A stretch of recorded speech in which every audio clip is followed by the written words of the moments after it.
Every dinosaur has a playstyle that will appeal to some group of people out there.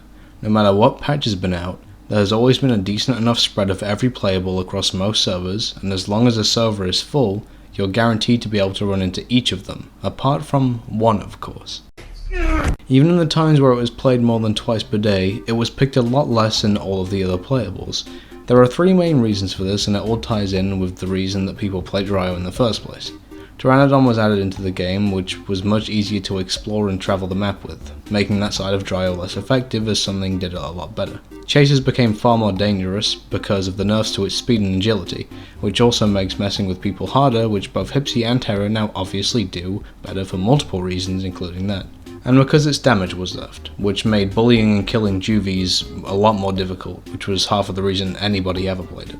And funnily enough, Terra is now much better at that. What are they gonna do, attack you? You can fly. People make the mistake of thinking that the way to get people to play Dryo again is just to give it a decent attack damage back.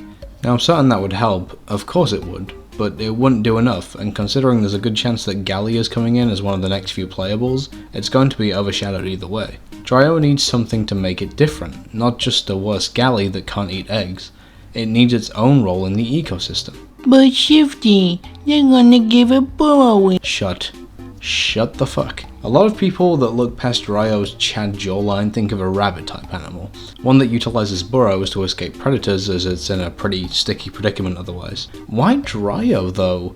Why encourage or let people live in a house free from most threat as an animal whose most fun gameplay comes from fleeing? This is why we need to pick and choose rabbit and galley elements to craft the perfect being. Let it use burrows, don't let it make them though.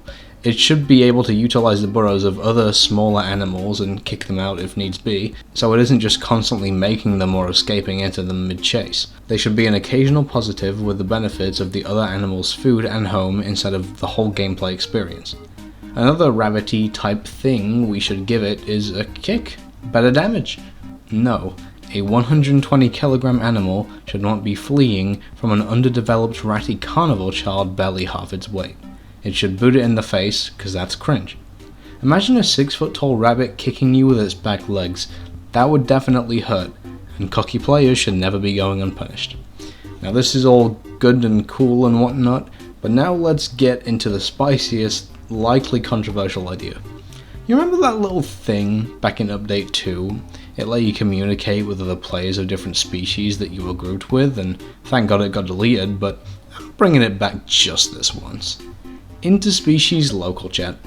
Maybe for all herbivore species, but would be better to just be the ones that would benefit most from a scout being in the herd, because they're either brittle or slow. You can forecall all you want, but that could mean literally anything to your herd, so why not be able to actually accurately relay information to them about what's ahead? You know, like a scout. Only problem I can see is just letting people translate messages from one species to another, but assuming that we have actual good mix herding systems and diet plant arrangement, which I'll more than likely discuss in Cannibalism Part 3, the second one coming soon, then that won't be an issue. Or maybe a detailed vocal wheel of different threat and diet plant callouts and such that displays those messages in a highlighted colour for the rest of the herd. Either way, people would definitely play a proper scout creature like that more, because who the hell else is going to do something like that?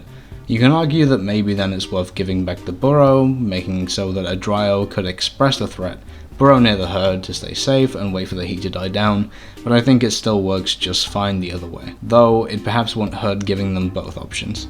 I just don't like the idea of someone sitting in a hole all the time when they have so much to do. And yeah, that's about it. Never said this video would be very long, and it wasn't. Thanks for watching, and let me know what kind of dinosaur I could discuss next, whether in-game or not. It's always fun to speculate after all. Who knows what I could talk about? Maybe I could talk more in depth about the special treatment given to a certain carnivore. Nah, that would never happen.